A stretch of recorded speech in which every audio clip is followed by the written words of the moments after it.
છો મિત્રો। ટેટ 1 માટે ખૂબ જ મહત્વનો ટોપિક નવા અભ્યાસક્રમ મુજબ બાળ વિકાસના આપણે 50 MCQs નો અભ્યાસ કરીશું મિત્રો। મેં કહ્યું એ પ્રમાણે તમારે એક્ઝામમાં ટોપિક મિત્રો છે તે 15 ગુણનો પૂછવામાં આવે છે। તો અહીંયા ફર્સ્ટ ક્વેશ્ચન તમને આપેલો છે, બાળ વિકાસ એટલે શું? તો વૃદ્ધિના પરિણામે બાળકને ક્રમબદ્ધ, સુસંવાદી અને પ્રગતિશીલ રીતે પ્રાપ્ત થતું સામર્થ્ય એટલે બાળ વિકાસ। બાળ વિકાસ એટલે શું થાય મિત્રો? એની વ્યાખ્યા। બાળ વિકાસ એટલે શું આમ તો આપણને ખબર જ હોય, પણ પરંતુ એની વ્યાખ્યા છે વૃદ્ધિના પરિણામે બાળકને ક્રમબદ્ધ, સુસંવાદી અને પ્રગતિશીલ રીતે પ્રાપ્ત થતું સામર્થ્ય એટલે બાળ વિકાસ। વૃદ્ધિના પરિણામે બાળકને ક્રમબદ્ધ, સુસંવાદી અને પ્રગતિશીલ રીતે પ્રાપ્ત થતું સામર્થ્ય। પછી છે બાળ વિકાસની સંકલ્પના। તો વિકાસ એ ગુણાત્મક, ક્રમિક અને નિરંતર ચાલતી પ્રક્રિયા છે જે વ્યક્તિના ગર્ભધાનથી શરૂ થઈને મૃત્યુ સુધી ચાલે છે। વિકાસથી ફક્ત બાળકના શારીરિક કદમાં વધારો નથી થતો, પરંતુ વ્યક્તિની કાર્યક્ષમતા અને ક્ષમતાઓમાં થતો પ્રગતિશીલ સુધારો છે। તો આખી મિત્રો બાળ વિકાસની સંકલ્પના છે કે વિકાસ એ ગુણાત્મક, ક્રમિક અને નિરંતર ચાલતી પ્રક્રિયા છે જે વ્યક્તિના ગર્ભધાનથી શરૂ થઈને મૃત્યુ સુધી ચાલે છે। વિકાસથી ફક્ત બાળકના શારીરિક કદમાં વધારો નથી થતો, પરંતુ વ્યક્તિની કાર્યક્ષમતા અને ક્ષમતાઓમાં થતો પ્રગતિશીલ સુધારો છે। તો મિત્રો આખી છે તે બાળ વિકાસની સંકલ્પના છે। એના પછી છે અધ્યયન એટલે શું? તો અધ્યયન એટલે અનુભવ અને પ્રત્યક્ષ શિક્ષણ દ્વારા વર્તનમાં થતું પરિવર્તન। અધ્યયન એટલે અનુભવ અને પ્રત્યક્ષ શિક્ષણ દ્વારા વર્તનમાં થતું પરિવર્તન। અનુભવ અને પ્રત્યક્ષ શિક્ષણ દ્વારા વર્તનમાં થતું પરિવર્તન એટલે અધ્યયન। પછી અધ્યયનની સંકલ્પના। તો અધ્યયન એવી પ્રક્રિયા છે જે વ્યક્તિને તેના વાતાવરણ સાથે અનુકૂલન સાધવામાં અને નવી પરિસ્થિતિઓમાં અસરકારક રીતે કાર્ય કરવામાં મદદ કરે છે। તેમજ અધ્યયન એ અનુભવ, તાલીમ અને અભ્યાસના પરિણામે વ્યક્તિના વર્તનમાં આવતા કાયમી ફેરફારને સૂચિત કરે છે। ફરીથી તો અધ્યયન એટલે અને અધ્યયનની સંકલ્પના બંનેમાં મિત્રો ફેર છે એ આપણે જોયું। એના પછી છે વિકાસની પ્રક્રિયામાં સાર્વત્રિક સિદ્ધાંતો કયા છે? તો વિકાસ દિશાનો સિદ્ધાંત, વિકાસ ચોક્કસ તરહે પ્રમાણે થાય છે, વિકાસની પ્રક્રિયા સામાન્યથી વિશિષ્ટ તરફ હોય છે, વારસો અને વાતાવરણની આંતરક્રિયાનો સિદ્ધાંત, એકીકરણોનો સિદ્ધાંત અને વર્તુળાકાર પ્રગતિનો સિદ્ધાંત। તો આ 6 સિદ્ધાંતો મિત્રો વિકાસની પ્રક્રિયામાં છે। વિકાસની પ્રક્રિયામાં સાર્વત્રિક સિદ્ધાંતો કયા છે? તો પહેલું છે વિકાસ દિશાનો સિદ્ધાંત, સેકન્ડ છે વિકાસ ચોક્કસ તરહે પ્રમાણે થાય છે, થર્ડ છે વિકાસની પ્રક્રિયા સામાન્યથી વિશિષ્ટ તરફ હોય છે, ચોથું છે વારસો અને વાતાવરણની આંતરક્રિયાનો સિદ્ધાંત, પાંચમું છે એકીકરણોનો સિદ્ધાંત અને છઠ્ઠું છે વર્તુળાકાર પ્રગતિનો સિદ્ધાંત। એના પછી નેક્સ્ટ છે પિયાજેનો ભાષા વિકાસનો દ્રષ્ટિકોણ શું છે? વિચાર એ ભાષાનો પાયો છે। પિયાજેનો ભાષા વિકાસનો દ્રષ્ટિકોણ શું છે મિત્રો? તો વિચાર એ ભાષાનો પાયો છે। વિકાસની પ્રક્રિયામાં સાર્વત્રિક સિદ્ધાંતો આપણે જોયા મિત્રો। એના પછી વિકાસ એ ભાષાનો પાયો છે। 7મો ક્વેશ્ચન છે વાઇગોત્સ્કીનો ભાષા વિકાસમાં દ્રષ્ટિકોણ।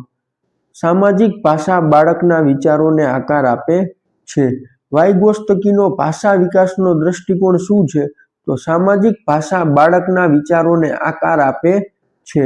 વિકાસનું કયું પાસું તર્ક, વિચાર અને સમસ્યાનું નિરાકરણ સમજાવે છે? જ્ઞાનાત્મક પાસું। વિકાસનું કયું પાસું તર્ક, વિચાર અને સમસ્યાનું નિરાકરણ સમજાવે છે? જ્ઞાનાત્મક પાસું।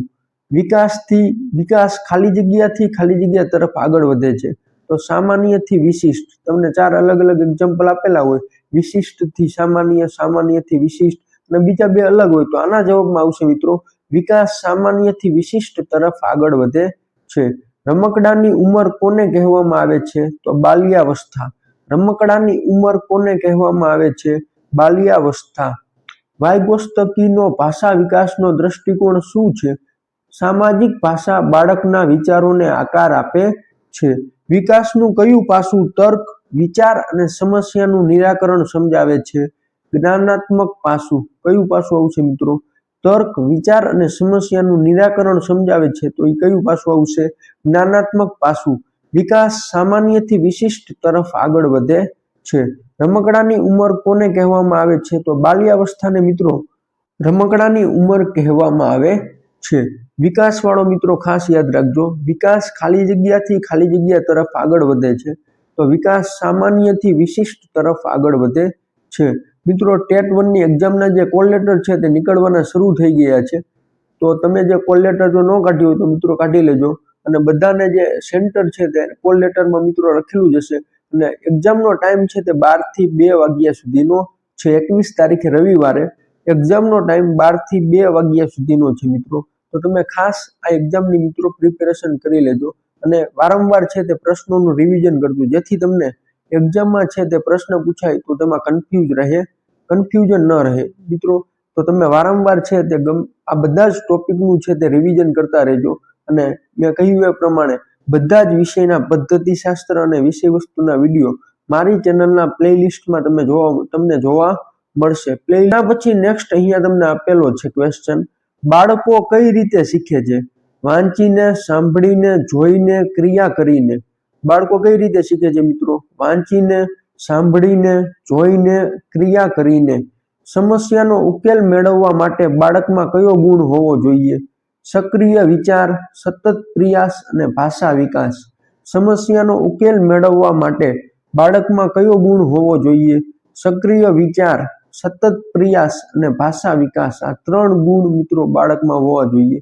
પછી જે બાળકની શીખવાની પ્રક્રિયામાં કોનો ફાળો મહત્વનો છે?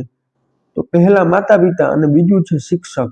બાળકની શીખવાની પ્રક્રિયામાં કોનો ફાળો મહત્વનો છે? માતા પિતા અને શિક્ષક. કયો મનોવૈજ્ઞાનિક સ્વ વાતચીત પર ભાર મૂકે છે? વાયગોસ્તકી આવશે મિત્રો. કયો મનોવૈજ્ઞાનિક સ્વ વાતચીત પર ભાર મૂકે છે? વાયગોસ્તકી. બાળકે રોજના અંદાજિત કેટલા શબ્દો સાંભળવા જરૂરી છે? તો 700 થી 800. બાળકે રોજના અંદાજિત કેટલા શબ્દો સાંભળવા જરૂરી છે? 700 થી 800. વૈજ્ઞાનિક અભિગમ કેળવવા કયું લક્ષણ જરૂરી છે? અવલોકન, પરીક્ષણ અને વિશ્લેષણ. વૈજ્ઞાનિક અભિગમ કેળવવા કયું લક્ષણ જરૂરી છે? અવલોકન, પરીક્ષણ અને વિશ્લેષણ. વૃદ્ધિ એ ઊંચાઈ, કદ અને વજન જેવા શારીરિક પરિણામોમાં વધારાનું સૂચન કરે છે. આવું કોને કહ્યું છે? S.S. ચૌહાણ. વૃદ્ધિ એ ઊંચાઈ, કદ અને વજન જેવા શારીરિક પરિણામોમાં વધારાનું સૂચન કરે છે. આવું કોને કહ્યું છે?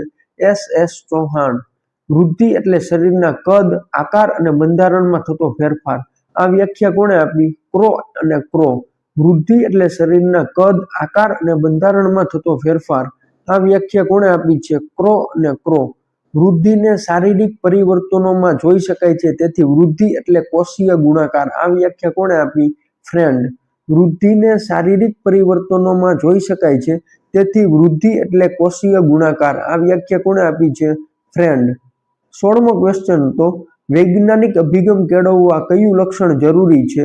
અવલોકન, પરીક્ષણ અને વિશ્લેષણ. આ 3 લક્ષણો મિત્રો જરૂરી છે. એના પછી છે વૃદ્ધિ એ વાતાવરણની નહીં પરંતુ સજીવની અંદર થતી પોતાની ક્રિયાનું પરિણામ છે. આ વ્યાખ્યા કોણે આપી? આર્નોલ્ડ ગેસેલ. વૃદ્ધિ એ વાતાવરણની નહીં પરંતુ સજીવની અંદર થતી પોતાની ક્રિયાનું પરિણામ છે. આ વ્યાખ્યા કોણે આપી? આર્નોલ્ડ ગેસેલ. વૃદ્ધિ શબ્દનો ઉપયોગ સ્પષ્ટ રીતે માપન યોગ્ય પરિવર્તનો માટે થાય છે. આવું કોણે કહ્યું? S. દંડપાણી. વૃદ્ધિ શબ્દનો ઉપયોગ સ્પષ્ટ રીતે માપન યોગ્ય પરિવર્તનો માટે થાય છે. આવું કોણે કહ્યું? તો S. દંડપાણી. સમગ્ર દેહતંત્રમાં થતા ફેરફારને વિકાસ કહે છે. આ વ્યાખ્યા કોણે આપી? ક્રો અને ક્રો. સમગ્ર દેહતંત્રમાં થતા ફેરફારને વિકાસ કહે છે. આ વ્યાખ્યા કોણે આપી? ક્રો અને ક્રો. વિકાસની પ્રક્રિયા ક્રમિક અને સતત ચાલતી પ્રક્રિયા પણ છે. આ વ્યાખ્યા કોણે આપી? સ્કિનર. વિકાસની પ્રક્રિયા ક્રમિક અને સતત ચાલતી પ્રક્રિયા પણ છે. આ વ્યાખ્યા કોણે આપી? સ્કિનર. વિકાસની પ્રક્રિયા ક્રમિક અને સતત ચાલતી પ્રક્રિયા પણ છે. આ વ્યાખ્યા કોણે આપી? સ્કિનર. વૃદ્ધિ એ વાતાવરણની નહીં પરંતુ સજીવની અંદર થતી પોતાની ક્રિયાનું પરિણામ છે. આ વ્યાખ્યા કોણે આપી છે મિત્રો? આર્નોલ્ડ ગેસેલ. આ બધી જ વ્યાખ્યા મિત્રો જોઈ લેજો. આમાંથી 1 માર્ક્સનો તમને છે તે પ્રશ્ન પૂછવામાં આવશે. મોસ્ટ આઈએમપી છે. પછી જે વૃદ્ધિ શબ્દનો ઉપયોગ સ્પષ્ટ રીતે માપન યોગ્ય પરિવર્તનો માટે થાય છે. આ વ્યાખ્યા કોણે આપી છે? તો એસ દંડપાણી. એસ દંડપાણી. પછી છે સમગ્ર દેહતંત્રમાં થતા ફેરફારને વિકાસ કહે છે. આ વ્યાખ્યા કોણે આપી છે? ક્રો અને ક્રો. ક્રો અને ક્રો. પછી છે વિકાસની પ્રક્રિયા ક્રમિક અને સતત ચાલતી પ્રક્રિયા પણ છે. આ વ્યાખ્યા કોણે આપી છે? સ્કિનર. વિકાસની પ્રક્રિયા ક્રમિક અને સતત ચાલતી પ્રક્રિયા પણ છે. આ વ્યાખ્યા કોણે આપી છે મિત્રો? સ્કિનર. તો મિત્રો 23 સુધીના એમસીક્યુ જોયા. આ બધા જ એમસીક્યુ મિત્રો બાળ વિકાસને લગતા છે અને અગાઉ કહ્યું એ પ્રમાણે બાળ વિકાસનો ટોપિક મિત્રો તમારે ટેટ 1 ની એક્ઝામમાં 15 ગુણનો પૂછવામાં આવશે. મિત્રો 15 ગુણમાંથી આ વિડીયોમાંથી તમને ઘણા બધા ક્વેશ્ચન છે તે ટેટ 1 ની એક્ઝામમાં જોવા મળી શકે તેમ છે. આ વિડીયો એકવાર ન સમજાય તો મિત્રો બીજી વાર જોઈ લેજો, કારણ કે આ વિડીયોમાં જે ક્વેશ્ચન આપેલા છે તે મોસ્ટ ઇમ્પોર્ટન્ટ ક્વેશ્ચન છે અને ટેટ 1 ની એક્ઝામમાં પૂછાવાની ખાસ શક્યતા રહેલી છે. મેં તમને કહ્યું એ પ્રમાણે બધા જ વિષયના પદ્ધતિશાસ્ત્ર અને વિષય વસ્તુના વિડીયો આપણી ચેનલ પર હું મૂકી ચૂક્યો છું. સામાજિક વિકાસ એટલે પોતાની સાથે અને અન્ય વ્યક્તિઓ સાથે સમાયોજન કે અનુકૂલન સાધવાની ક્ષમતાનો વિકાસ. આ વ્યાખ્યા કોણે આપી? સોરેનસન. સામાજિક વિકાસ એટલે પોતાની સાથે અને અન્ય વ્યક્તિઓ સાથે સમાયોજન કે અનુકૂલન સાધવાની ક્ષમતાનો વિકાસ. આ વ્યાખ્યા કોણે આપી છે? સોરેનસન. નેક્સ્ટ છે વારસાના પ્રકાર જણાવો. તો બે પ્રકાર છે, અપ્રગટ અથવા પ્રચ્છન્ન વારસો અને બીજું છે પ્રગટ અથવા પ્રભાવી વારસો. અપ્રગટ અથવા પ્રચ્છન્ન વારસો અને પ્રગટ અથવા પ્રભાવી વારસો. અપ્રગટ અથવા પ્રચ્છન્ન વારસો કોને કહેવાય? તો જનીન તત્વોના સંયોજનમાં જે લક્ષણો હોય તે બાળકના આંતરિક સંબંધમાં હોય છે, પરંતુ તે તમામ વારસામાં પ્રગટ થતા નથી. તેને અપ્રગટ અથવા પ્રચ્છન્ન વારસો કહે છે. ફરીવાર જોઈએ મિત્રો, જનીન તત્વોના સંયોજનમાં જે લક્ષણો હોય તે બાળકના આંતરિક સંબંધોમાં હોય છે, પરંતુ તે તમામ વારસામાં પ્રગટ થતા નથી. તેને અપ્રગટ અથવા પ્રચ્છન્ન વારસો કહેવાય છે. નેક્સ્ટ છે પ્રગટ અથવા પ્રભાવી વારસો એટલે શું? તો વ્યક્તિમાં દેખાતા લક્ષણો અથવા ગુણધર્મને પ્રગટ વારસો અથવા પ્રભાવી વારસો કહે છે. શું કહે છે? વ્યક્તિમાં દેખાતા લક્ષણો અથવા ગુણધર્મને પ્રગટ કરતા લક્ષણો વારસો અથવા પ્રભાવી વારસો કહે છે. ઉદાહરણ તરીકે આંખનો રંગ, ચામડીનો રંગ, શરીરનો બાંધો વગેરે વ્યક્તિમાં દેખાતા પ્રગટ લક્ષણો, ઊંચાઈ, વજન, બાંધો વગેરે છે. પછી જે વિકાસના તબક્કામાં ગર્ભાવસ્થાનો શું સમયગાળો છે? તો 0 થી લઈને 9 મહિના સુધી. વિકાસના તબક્કામાં ગર્ભાવસ્થાનો શું સમયગાળો છે? 0 થી 9 માસ, એટલે 0 થી લઈને 9 મહિના સુધી. વિકાસના તબક્કામાં શિશુ અવસ્થા અથવા તો બાલ્યાવસ્થાનો શું સમયગાળો છે? જન્મથી 6 વર્ષ. શિશુ અવસ્થા અથવા બાલ્યાવસ્થા. વિકાસના તબક્કામાં કિશોરાવસ્થાનો સમયગાળો શું છે? 6 થી 12 વર્ષ. આ સમયગાળો મિત્રો ખાસ જોઈ લેજો, આમાંથી એક ક્વેશ્ચન હશે 100%. પછી છે વિકાસના તબક્કામાં કિશોરાવસ્થાનો શું સમયગાળો છે? 6 થી લઈને 12 વર્ષ. બાલ્યાવસ્થા આપણે જોયું. પછી કિશોરાવસ્થા 6 થી 12 વર્ષ. પછી છે વિકાસના તબક્કામાં તરુણાવસ્થાનો સમયગાળો શું છે? 12 થી લઈને 18 વર્ષ. વિકાસના તબક્કામાં તરુણાવસ્થાનો સમયગાળો શું છે? 12 થી 18 વર્ષ. વિકાસના તબક્કામાં પ્રૌઢાવસ્થાનો સમયગાળો શું છે? તો 40 થી લઈને 60 વર્ષ. વિકાસના તબક્કામાં પ્રૌઢાવસ્થાનો સમયગાળો શું છે? 40 થી લઈને 60 વર્ષ. બાળ વિજ્ઞાનના પિતા તરીકે કોણ ઓળખાય છે? જીન પિયાજે. મોસ્ટ ટાઈમ મિત્રો, બાળ મનોવિજ્ઞાનના પિતા તરીકે કોણ ઓળખાય છે? જીન પિયાજે. જીન પિયાજે કયો સિદ્ધાંત આપ્યો છે? તો બૌદ્ધાત્મક અથવા તો જ્ઞાનાત્મક વિકાસનો સિદ્ધાંત. જીન પિયાજે કયો સિદ્ધાંત આપ્યો છે? બૌદ્ધાત્મક અથવા તો જ્ઞાનાત્મક વિકાસનો સિદ્ધાંત. કિશોરાવસ્થાનો સમયગાળો શું છે મિત્રો? 6 થી લઈને 12 વર્ષ સુધી. પછી તરુણાવસ્થાનો સમયગાળો 12 થી લઈને 18 વર્ષ સુધી. અને આ સમયગાળો મિત્રો બહુ સેન્સિટિવ હોય છે, એટલે તરુણાવસ્થાનો સમયગાળો 12 થી 18 વર્ષ અને પ્રૌઢાવસ્થા 40 થી લઈને 60 વર્ષ સુધી. પછી જે જીન પિયાજે બૌદ્ધાત્મક જ્ઞાનાત્મક વિકાસનો સિદ્ધાંતમાં સંવેદનાત્મક તબક્કામાં કેટલી ઉંમરના બાળકો હોય છે? તો જન્મથી લઈને 2 વર્ષ. જીન પિયાજેના બૌદ્ધાત્મક અથવા તો જ્ઞાનાત્મક વિકાસનો જે સિદ્ધાંત આપ્યો એમાં સંવેદનાત્મક તબક્કામાં કેટલી ઉંમરના બાળકો હોય છે? જન્મથી લઈને 2 વર્ષ. પછી છે જીન પિયાજેનો બૌદ્ધાત્મક અથવા જ્ઞાનાત્મક વિકાસનો સિદ્ધાંતમાં પૂર્વ ક્રિયાત્મક તબક્કામાં કેટલી ઉંમરના બાળકો હોય છે? 2 થી 7 વર્ષ. સંવેદનાત્મક તબક્કામાં જન્મથી 2 વર્ષ. પૂર્વ ક્રિયાત્મક તબક્કામાં 2 થી 7 વર્ષ. પછી છે જીન પિયાજેના બૌદ્ધાત્મક જ્ઞાનાત્મક વિકાસના સિદ્ધાંતમાં મૂર્ત ક્રિયાત્મક તબક્કામાં કેટલી ઉંમરના બાળકો હોય છે? 7 થી લઈને 11 વર્ષ.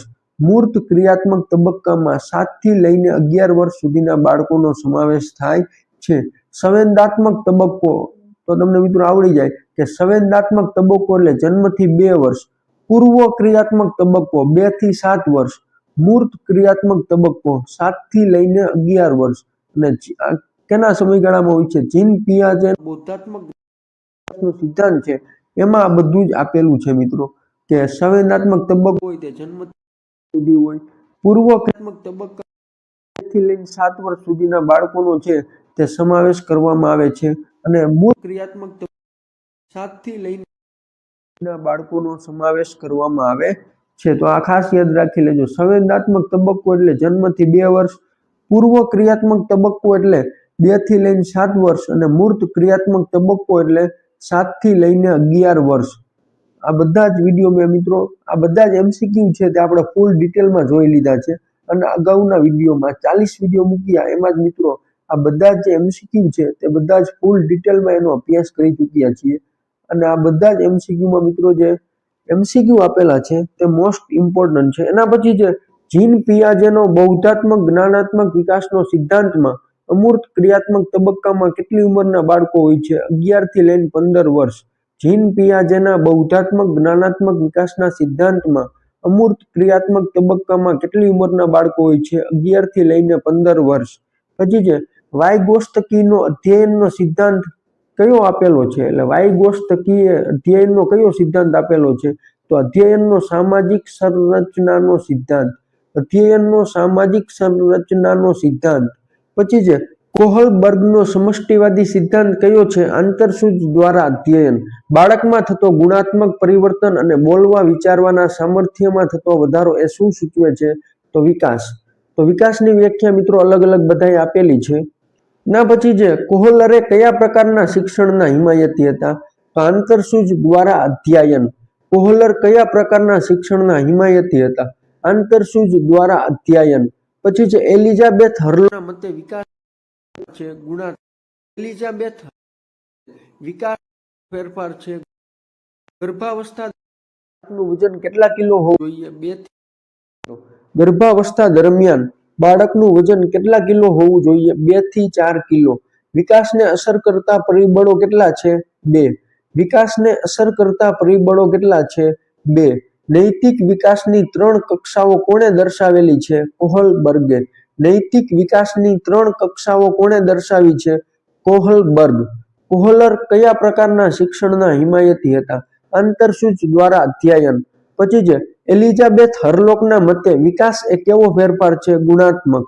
ના પછી છે ગર્ભાવસ્થા દરમિયાન બાળકનું વજન કેટલા કેજી હોવું જોઈએ? એટલે કે કેટલા કિલો હોવું જોઈએ? 2 થી લઈને 4 કિલો. ગર્ભાવસ્થા દરમિયાન બાળકનું વજન કેટલા કિલો હોવું જોઈએ? 2 થી 4 કિલો. વિકાસને અસર કરતા પરિબળો કેટલા છે? 2. નૈતિક વિકાસની 3 કક્ષાઓ કોણે દર્શાવી છે?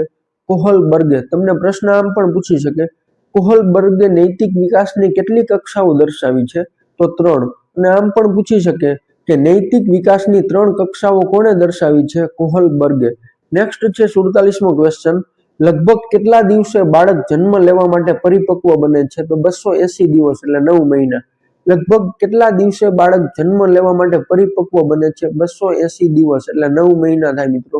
પછી છે કઈ અવસ્થાનું બાળક પ્રબળ જિજ્ઞાસા વૃત્તિ ધરાવે છે? કિશોરાવસ્થા. કઈ અવસ્થાનું બાળક પ્રબળ જિજ્ઞાસા વૃત્તિ ધરાવે છે? કિશોરાવસ્થા. કામ શક્તિના વિકાસની વિરામ અવસ્થા કઈ છે? તો સુપ્ત અવસ્થા. કામ શક્તિના વિકાસની વિરામ અવસ્થા કઈ છે? સુપ્ત અવસ્થા. અને લાસ્ટ ક્વેશ્ચન છે મનોવૈજ્ઞાનિકોના મતે વ્યક્તિના જીવનની શરૂઆત ક્યારથી થાય છે? ગર્ભાધાનથી. મનોવૈજ્ઞાનિકોના મતે વ્યક્તિના જીવનની શરૂઆત ક્યારથી થાય છે? ગર્ભાધાનથી. 47મો જોયો હતો આપણે મિત્રો. લગભગ કેટલા દિવસે બાળક જન્મ લેવા માટે પરિપક્વ બને છે? 280 દિવસ એટલે 9 મહિના. 9 મહિના. કઈ અવસ્થાનું બાળક પ્રબળ જિજ્ઞાસા વૃત્તિ ધરાવે છે? કિશોરાવસ્થા. કામ શક્તિના વિકાસની વિરામ અવસ્થા કઈ છે? સુપ્ત અવસ્થા. અને લાસ્ટ છે મનોવૈજ્ઞાનિકોના મતે વ્યક્તિના જીવનની શરૂઆત ક્યારથી થાય છે? તો ગર્ભાધાનથી. તો મિત્રો બાળ વિકાસના આપણે 50 સુધીના MCQ જોયા, અને અંગ્રેજીમાં કહેવાય ચાઇલ્ડ ડેવલપમેન્ટ. મિત્રો જો તમને આ વિડીયો ગમ્યો હોય તો વિડીયોને લાઇક, શેર તેમજ ચેનલને સબસ્ક્રાઇબ કરવાનું ભૂલશો નહીં. અને આવા નવા અવનવા વિડીયો જોવા માટે મારી ચેનલને સબસ્ક્રાઇબ કરી લેજો, જેથી તમને અવનવા વિડીયોની નોટિફિકેશન મળતી રહે.